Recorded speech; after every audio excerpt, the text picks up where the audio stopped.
Hey, bienvenue dans ton Yann et Frank. Aujourd'hui, on starte le show avec Frank qui n'est pas là, mais Frank qui mène le trouble sur les réseaux sociaux pendant la fin de semaine. Travaille pas Mmh. assez, travaille la fin de semaine. Troll le péquiste, toi. Ah ouais, puis ça a mordu. Oh, oh, oh, oh!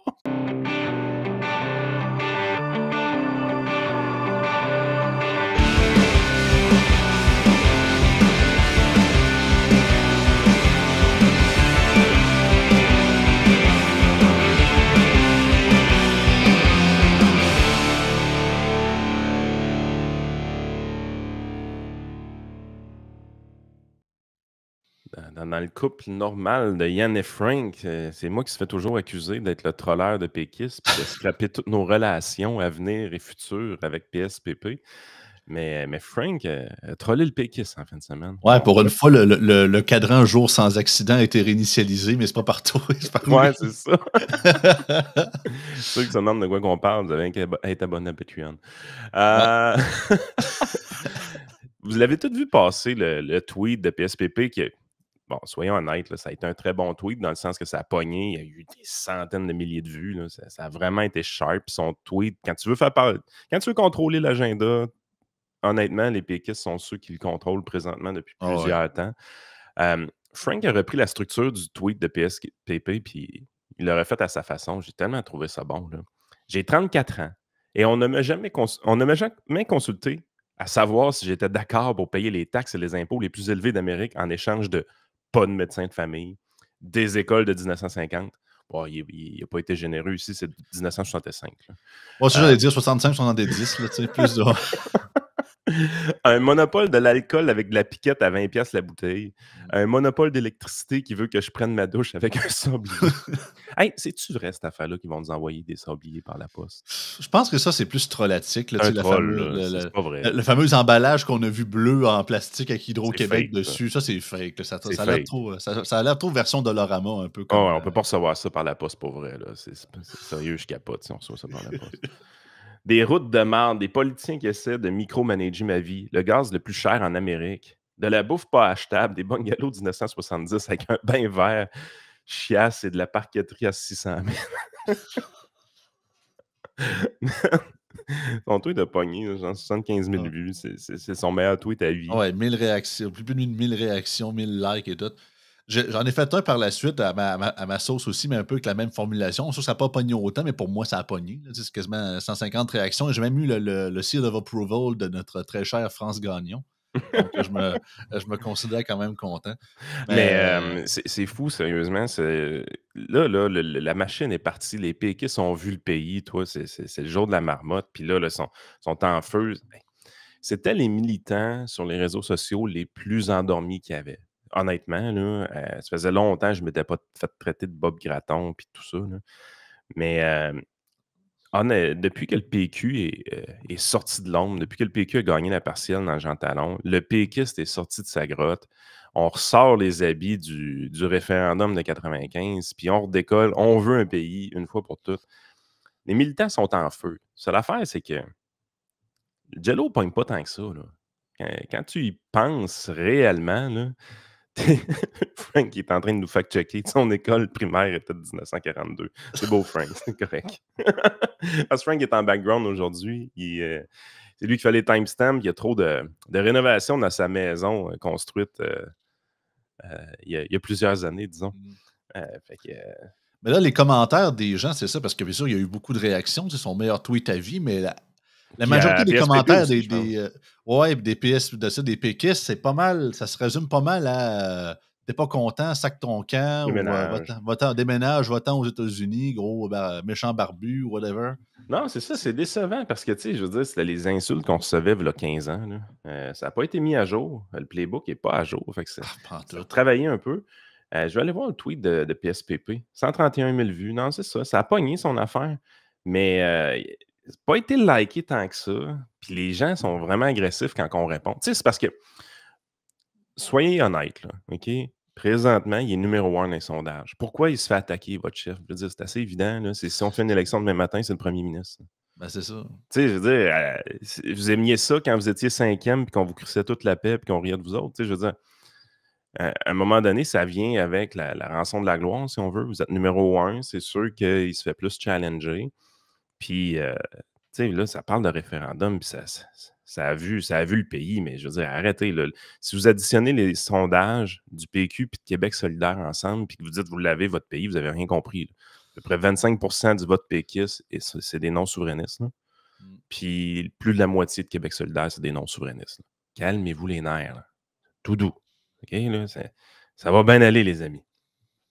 Fait qu'en tout cas, je sais pas si tu avais des nouvelles, tu veux qu'on fasse le tour. Je voulais ouvrir le show là-dessus parce Ben que je oui. trouvais que ça avait été un gros talk quand même. Ben écoute, j'ai plusieurs choix à t'offrir. Bien évidemment, voyons, Oh, il y j'ai le a. choix. Je ne fais pas imposer vos nouvelles de marde, c'est pas pire. Ouais, on m'a dit t'es chanceux, hein, Yann, des fois.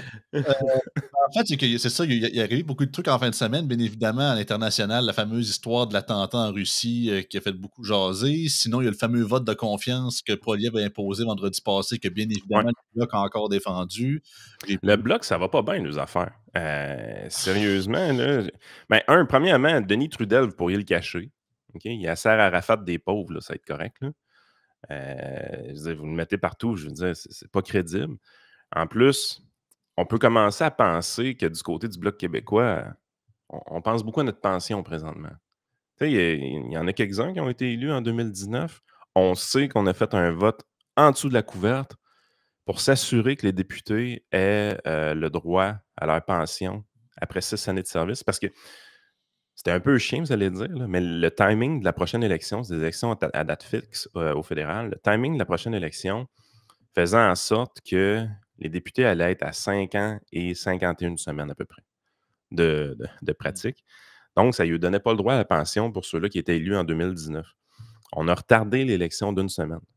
Fait qu'on a passé carrément une loi à va-vite. On essaie de passer ça vite au public, on ne s'en rend pas compte. De cette façon-là, tous ceux-là qui ont été élus en 2019 auraient le droit à la pension. C'est pas rien, cette pension-là. Là. C'est 40 000 par année garantie à partir de l'âge de 55 ans. Man! 40 000 par année, garantie, pour 6 ans de travail. Tu as Non, été c'est capoté. 6 ans député, on te garantit 40 000 pour le restant de tes jours jusqu'à temps que tu creves, man. Qu'est-ce que c'est ça? Ce qui est capoté, c'est que contrairement, parce que tu sais, c'est sûr que c'est pas aussi généreux, mais il y a comme un système de pension similaire pour ce qui est du provincial au Québec, mais il faut quand même t'attendre que tu arrives à l'âge de la retraite au provincial pour que tu puisses piger dans le plat de bonbons, tandis que le fédéral, c'est tout de suite. Là. À la seconde que tu ton mandat, si tu as ta pension, tu peux commencer déjà à retirer de l'argent. C'est capoté. Demandez-vous pas pourquoi il y a autant de députés qui veulent faire tenir le gouvernement en place. Ils vont perdre 40 000 par année à vie, les gagnants à vie. Puis là-dessus, il y a des bloquistes.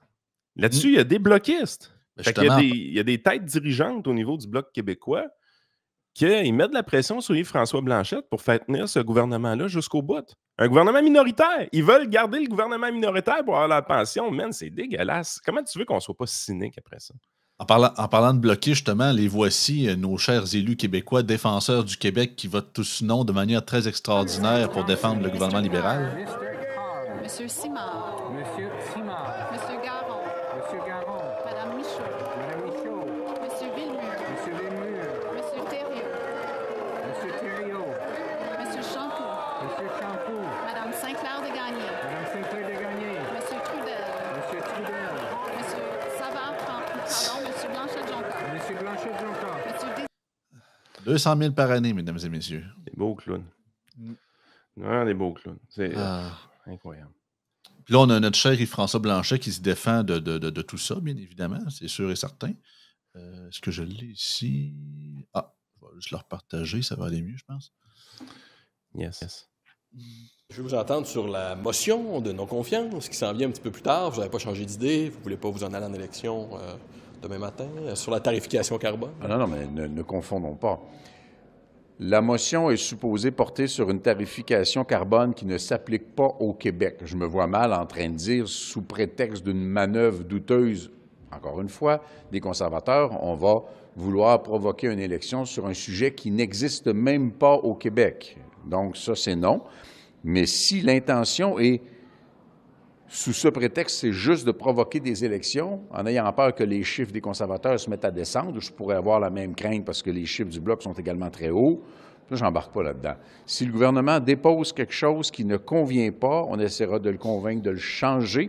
Puis si on ne réussit pas à le convaincre de le changer, bien, on votera contre, et si ça fait tomber le gouvernement, bien, il tombera, puis on ira en élection. Mais avoir comme intention de pervertir le fonctionnement de la Chambre dans le seul but d'essayer de provoquer une élection ou de dire, je les vois venir comme un train, « Ah, le Bloc a soutenu le gouvernement libéral et n'a pas voulu d'élection, puis il va parler de taxe carbone et je ne sais de quoi d'autre », les gens n'achètent plus ce genre de manœuvre-là. Et du jour On de leur ça? répétera que c'est pas très honnête. J'ai envie de dire le plus tôt possible en débat, là, si jamais ça arrive, comme ça, M. Poilievre pourra plus se sauver. Moi, ce qui me fait capoter là-dessus, c'est que, regarde, on prend la prémisse de base. Ces gens-là, OK, on va défendre les intérêts du Québec, puis le reste du Canada, on s'en criffe. Sachant justement que, un peu comme l'histoire de, voyons, c'était-tu encore cette taxe carbone? Je ne sais plus. En tout cas, il y avait de quoi, là, justement, que le fédéral voulait augmenter, puis que le Bloc avait décidé de s'abstenir ou de ne pas y toucher ou de voter contre pareil, même si ça ne touchait pas le Québec, parce que c'était contre l'environnement ou quoi que ce soit. Je pense que c'est l'exemption de taxe carbone, je pense que c'était pour les Mais c'est pas vrai que ça provinces touche pas le amérindiennes. Québec à la base. C'est Non, c'est ça. tout des mensonges. C'est Mais tout des mensonges parce que je veux dire, vous mangez du steak. On est-tu des gros producteurs de bœuf au Québec? pas vraiment. Ben, on est-tu des producteurs de pétrole au Québec? Zéro pin bar. Je veux dire, il y a plein de ressources qu'on utilise qui ont été transportées au Québec puis qui viennent d'ailleurs au Canada. C'est quoi, les trucks, vous pensez qu'ils marchent au gaz de licorne, esti? Tu sais, je veux dire, arrêtez, là.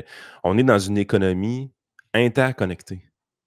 Le Québec exporte, mais le Québec importe beaucoup aussi. Puis on importe à l'intérieur du Canada. Ouais, l'Ontario, c'est notre principal partenaire financier au niveau du commerce. Mais mon point, c'est que, tu sais, tu te mets dans la tête d'un bloquiste. Je sais, j'ai pas le goût de faire mal à la tête au monde un matin, là, mais tu te dis, OK, là, le fédéral est méchant, puis le Canada veut rien savoir de nous autres. Ben justement, autant que tu peux te dire que le reste du Canada, je m'en sac, je m'occupe rien que de ma province, mais justement, en continuant de vouloir garder ce gouvernement-là en place, puis en disant, même si ça ne touche pas le Québec, ce qui est faux, mais mettons qu'on embarque dans les niaiseries, ça ne touche pas le Québec, mais tu quand même, au lieu de t'abstenir, tu continues à défendre un gouvernement qui Oui. affecte ailleurs.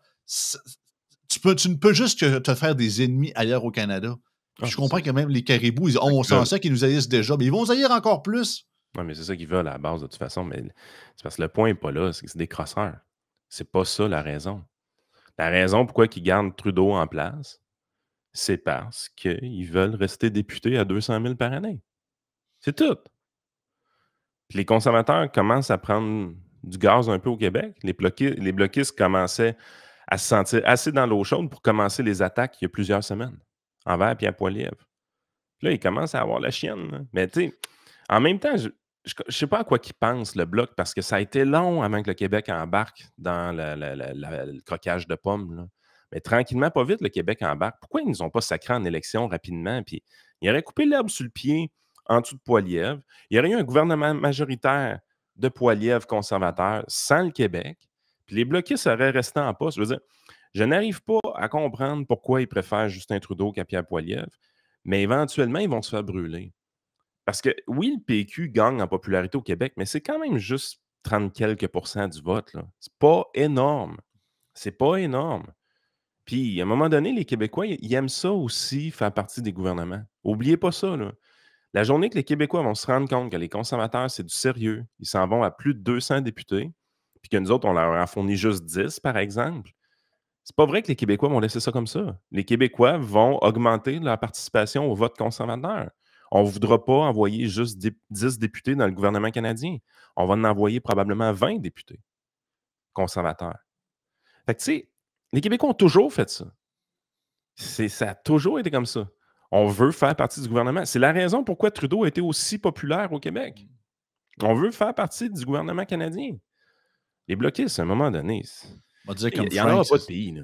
non, c'est ça. On va dire comme Frank, c'est que la raison pourquoi ils le gardent avec Trudeau, c'est que c'est lui qui sert plus leur narratif. Ah oui, parce C'est- qu'un gouvernement décentralisateur, conservateur, va faire en sorte que le pays, c'est fini, là. C'est ça, parce que l'image du méchant fédéral, ben, ça a toujours été majoritairement, historiquement, le fédéral dirigé par les libéraux, le fédéral rouge Oui, canadien. mais avec raison, il est centralisateur. Un gouvernement central, comme les libéraux l'aiment, écoute, là, ils sont partout, là. Tu sais, oui, ils ont fait des programmes nationaux, mais qui ressemblaient à ce qu'il y avait déjà au Québec, mais ils sont les deux mains dans les compétences provinciales. C'est une des raisons pourquoi Daniel Smith est aussi populaire aussi en Alberta. Mm. Mais historiquement, les conservateurs qui ont tendance à décentraliser, à laisser les provinces faire leur shit, ben, ils sont dans une position où est-ce que, écoute, regarde, t'avais gros yeux dans le temps avec Gilles Duceppe puis Bloc québécois, il était là, il capotait bien gros, ah, ouais, déséquilibre fiscal, déséquilibre fiscal. Mais maintenant, le fédéral a dit, correct, regarde, 2 points de moins de TPS, c'est nous à peine. Nous autres, on a augmenté la TVQ de 2% one shot,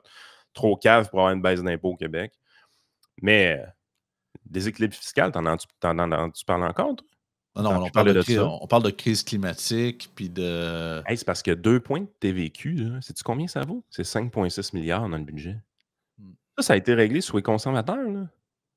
Tu sais, ils savent bien trop qu'avec un gouvernement de Pierre Poilievre qui est laissé aller beaucoup dans les champs de compétences provinciales, qui va scraper des programmes nationaux qui ont été mis en place par Trudeau, parce qu'il n'y aura pas le choix de toute façon, ben, t'as pas de friction énormément avec les, avec le gouvernement fédéral quand tu es un bloquiste ou un péquiste.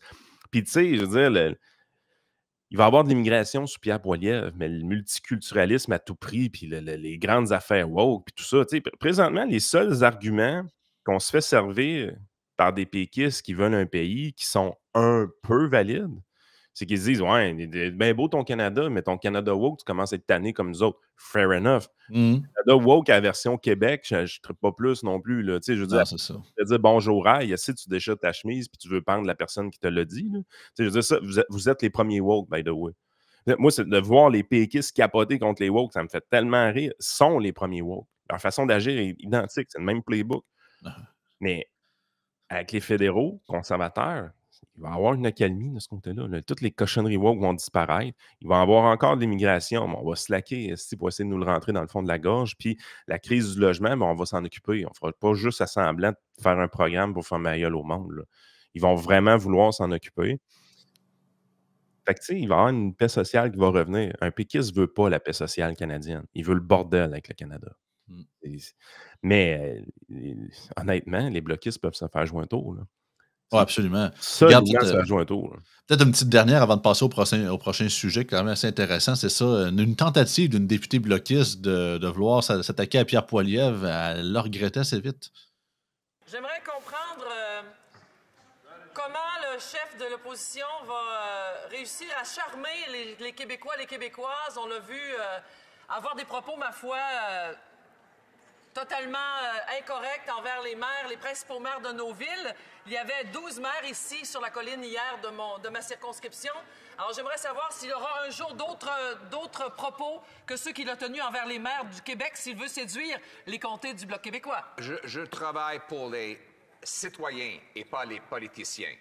Donc, quand il y a des maires incompétents, que ce soit de Toronto, de Vancouver, de Québec, de Montréal, de n'importe quelle ville à travers le pays, je vais dire que c'est incompétent. Les politiciens incompétents du Bloc, des libéraux ont doublé le coût de logement. Ça, c'est pas bon pour les gens. Moi, je travaille pour ceux et celles qui peuvent plus payer leurs factures. Et si ça fait mal aux politiciens, ben, c'est la vie. C'est pas ma priorité. Ma priorité, c'est les gens de gros bon sens. Ouch. In your face. Ben écoute, il a raison. Je veux dire, vous braillez que les politiciens ont été touchés dans leur amour-propre. Ils s'en sacent. Puis lui, c'est les électeurs québécois, canadiens qui sont importants pour lui, pas les politiciens. Ça montre la vieille vision. Voyons, les maires, c'est les Québécois, le municipal, voyons, mais c'est sûr que si tout le monde, si tu t'en vas, mettons, c'est dur Bruno Marchand, mais c'est sûr que les gens de Québec vont embarquer. Il faut être déconnecté à ce point-là. On l'aime pas tant que ça, notre maire. Là. Non. Oubliez ça. Là. Le maire Marchand n'est pas aimé tant que ça. Moi, je suis pas un fan de Gilles Lauilly. À un moment donné, c'est ça qu'il va falloir qu'ils comprennent. Oui, théoriquement, les politiciens sont là pour représenter le peuple, mais ça fait longtemps qu'ils sont déconnectés du peuple. Fait que moi, je trouve la réponse de Poilievre est parfaite. Puis encore là, la question du Bloc, c'est toujours sous la forme. C'est comme... J'avais l'impression d'écouter Richard Latendresse qui analyse la politique de Donald Trump. C'était ça que j'avais comme impression. Genre de la désinformation totale, puis on parle absolument pas des enjeux, on parle absolument pas des politiques publiques, on parle pas de ce qui concerne les gens, on parle de la forme. Hey, il a utilisé le mot incompétent. Excusez, là, mais on l'utilise sans arrêt, ce mot-là. Alors que Mario Dumont s'en était servi plein de fois dans ses chroniques, puis du Trisac la semaine passée, c'est pas la semaine passée, l'autre semaine d'après l'événement, s'en était servi. Ah non, c'était capoté. Là.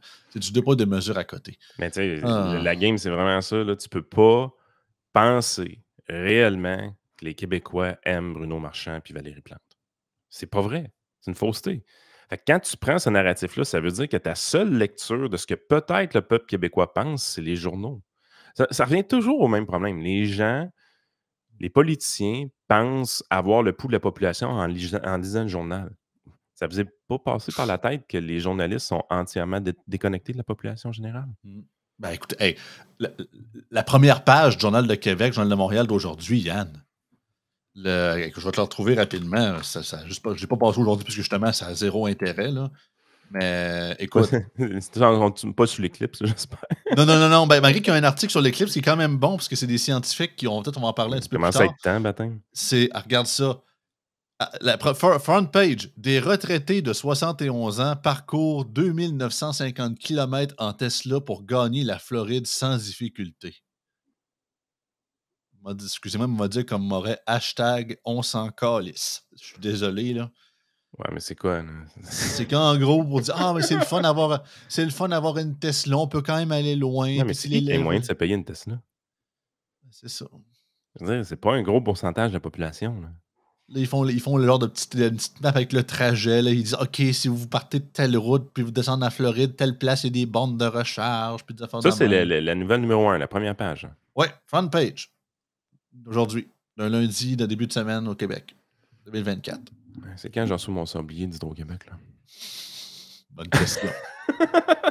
Bon, sujet qui tient à cœur, un peu plus intéressant. C'était la semaine passée. On n'a pas eu le temps de le passer dans le podcast, mais je trouve ça super intéressant de le faire revenir. Article du National Post, je l'ai traduit pour le bénéfice des auditeurs. Je vais le mettre. Ouais. Un rapport secret de la GRC prévient que les Canadiens pourraient se révolter une fois qu'ils se rendront compte à quel point ils sont fauchés. C'est capoté. Ça. En gros, de ce qu'on se comprend, c'est que ça a été dévoilé. Alors, c'est un document cavardé qui avait été pris grâce à la loi sur l'accès à l'information, qui parle d'un document confidentiel que la RCMP, donc la Gendarmerie royale du Canada, aurait envoyé au gouvernement fédéral pour dire, ben là, attendez-vous à ce que ça peut que les Canadiens, ça commence à brasser pas mal parce qu'ils prévoient, selon le rapport, ben, en tout cas, les parties qui n'ont pas été caviardées, que la situation du Canada va se dégrader encore pour les 5 prochaines années et en cas de potentielle récession, rajouter ça à la crise du logement et ce qui parlait d'une genre de populisme archaïque et de désinformation, les Canadiens ont de moins en moins confiance aux institutions et qu'ils risquent de se révolter. C'est quand même capoté, là, qu'il y a quand même un rapport officiel qui a été fait là-dessus. En tout cas, autant que la Gendarmerie royale, c'est pas CIA, mais quand même, là, ça montre que c'est pas des niaiseries non plus. Là. Ben, moi, je n'avais pas accroché, parce que tu l'avais partagé la semaine passée, j'ai lu ça, je trouvais ça vraiment weird. Puis il y avait plein d'affaires fuckées que je voyais là-dedans. Premièrement, comment ils font pour savoir que les 5 prochaines années vont se dégrader au point de vue économique? Je veux dire, oui, il y a des chances qu'on ait une forte récession, là, mais je veux dire, ce ne sera pas la première récession de l'histoire du Canada. Là. Non, c'est ça. Ça, ce bout-là, je fais OK, mettons qu'on se rappelle de 2008, là, c'est la pire récession depuis 1929. Là. Fait que c'était intense. Là. On n'a pas décollé le pays. Là. Je veux dire, c'est pas le fun. Là. Il y avait des taux de chômage à 10 puis 11 %. Là. Mais je veux dire, je comprends pas le bout qui parle, sérieusement. La crise du logement, Frank, c'est ce qu'il nous dit, c'est le point numéro 1, ça va se détériorer. Ben oui, ça va se détériorer si on fait rien. Mais justement, je veux dire, pourquoi Pierre Poilievre est aussi haut dans les sondages, vous pensez? C'est parce que je le vois pas qu'on fera rien. Ce qui me fascine un peu, c'est qu'on essaie de faire le lien avec populisme, puis là, de dire, ben là, à cause du populisme, s'il y a une crise du logement, s'il y a une récession, là, à cause du populisme. Ouais, mais Chris, êtes-vous sérieux, là? Vous essayez vraiment de taguer ça s'il y a des crises potentielles? Vous essayez déjà de les taguer à Poilievre, il n'est même pas encore élu? C'est ça. Ben, autant d'un côté, je peux comprendre que, bien évidemment, à la seconde qu'un gouvernement Poilievre va être élu, ça va s'améliorer, mais bien évidemment, ça ne sera pas sur un coin de tête. Ça ne veut pas dire. Je veux dire, je le dis tout le temps, l'économie ne dépend pas des politiciens. Oubliez ça. Là. Mais Poilievre est élu demain matin. Si on était dû pour une récession, ça va être pété dans la face comme les autres. Là. Puis c'est sûr que si ça y pète d'en face, tout le monde va être là. Vu votre politicien de merde, qu'est-ce qu'il a fait une récession? Tu sais, je veux dire, un des politiciens qui a eu des années extrêmement fastes d'un point de vue économique, c'est Barack Obama. Mais pas à cause de ses politiques. Christy, il a ramassé le pays en 2009, tout de suite après la grosse récession de 2008. Je veux dire, comment tu voulais te planter? Tu ramasses le pays avec l'économie dans la toilette. C'est sûr que tu vas avoir des bonnes années économiques. Là. Moi, j'étais même surpris, en fait, que Donald Trump en ait des aussi bonnes, parce que c'est une des choses que j'avais dit à l'époque. Je dis, tu sais, c'est quoi Donald Trump se fait élire en 2016? 16, ouais. J'ai dit, ça va être tough. Ça va être tough, parce que là, ça fait genre 8-9 ans que l'économie va vraiment bien. Là. Les chances que Trump, ça continue d'aller bien d'un point de vue économique sont minimes. Puis finalement, ça avait quand même bien été, à part que la COVID y a pété d'en face en fin de mandat. Là. Mais même à ça, d'un point de vue économique, ça a bien été. Puis j'ai redit la même affaire à Biden. Si Biden, l'économie va bien, il va avoir été chanceux, parce que ça fait vraiment longtemps là, qu'on n'a pas eu une grosse récession. Puis, Bidenomics. Hey, puis Bidenomics, vous voyez que c'est la faute à Biden. Mais tu sais, l'économie a vraiment bien été, mais là, on sent le ralentissement, tout ça. Fait que tu sais, peu importe gauche ou droite qui vont ramasser le prochain gouvernement, là, sur la planète, c'est sûr que ça va être plus tough. Mais je veux dire, on a déjà eu des récessions. C'est ça. Ben, je veux juste lire le segment sur l'affaire justement du populisme, que je trouve ça quand même assez succulent d'un côté de l'article. Donc, je lis ça comme suit. Un autre thème majeur du rapport est que les Canadiens sont sur le point de devenir de plus en plus déçus par leur gouvernement, c'est comme ça ne serait pas déjà le cas, que les auteurs attribuent principalement à la désinformation et aux théories du complot et à la paranoïa. Ben ça, c'est le bout, justement, qui n'a pas rapport. Okay? Les complotistes ont toujours existé. Ça a toujours existé. Il y en a tout le temps eu. Puis, arrêtons de penser que c'est toute la population. Tu sais, je veux dire, je sais que c'est tough. Faire l'exercice mental d'arrêter de penser que tout le monde sont comme ça, c'est vraiment tough. Parce que même nous autres, sur notre chaîne YouTube, par exemple, on sait qu'il y en a des commentaires qui vont dans cette direction-là, qui nous gossent, qui font chier, puis qu'à un moment donné, t'es là, tu gagnes de fatigant. Puis là, à un moment donné, tu fais les calculs, puis tu te dis, ouais, quand je regarde tout le nombre de vues qu'on a versus le nombre de commentaires qu'on a, tu te dis, ouais, c'est 0,2, 0,3% du monde qui commente à la base, là. Puis là, il y a une fraction d'eux autres qui sont des complotistes. C'est ça. Ils ont eu une effervescence durant la pandémie, il faut le reconnaître. Par contre, là, ça commence à baisser. Il n'était pas beaucoup. Il était quelques dizaines de milliers. Mais je veux dire, on est 8,5 millions, quasiment à 9. Là. Non, c'est ça. On met toute l'emphase sur eux autres parce qu'ils sont vocales. On met toute l'emphase sur eux autres parce qu'à cette heure, on les voit puis ils peuvent se filmer. Puis des bouts, c'en est quasiment drôle puis ridicule. Là. Mais je veux dire, ces gens-là, ils existaient en 1992. Là. C'est juste qu'ils se filmaient pas puis ils ne le mettaient pas sur Facebook. Tu sais, ça n'existait pas. Là.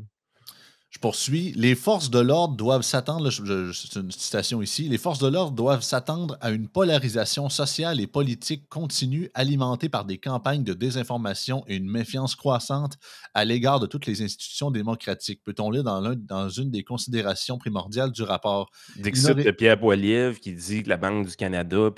C'est juste ça. Ce rapport-là, c'est juste ça. C'est utilisé pour faire chier le Parti conservateur. Ben, il ne nomme jamais, il faut quand même. En tout cas, pas dans la section qui n'est pas caverdée. C'est qui le dernier qui a accusé Justin Trudeau de populisme? Non, c'est ça.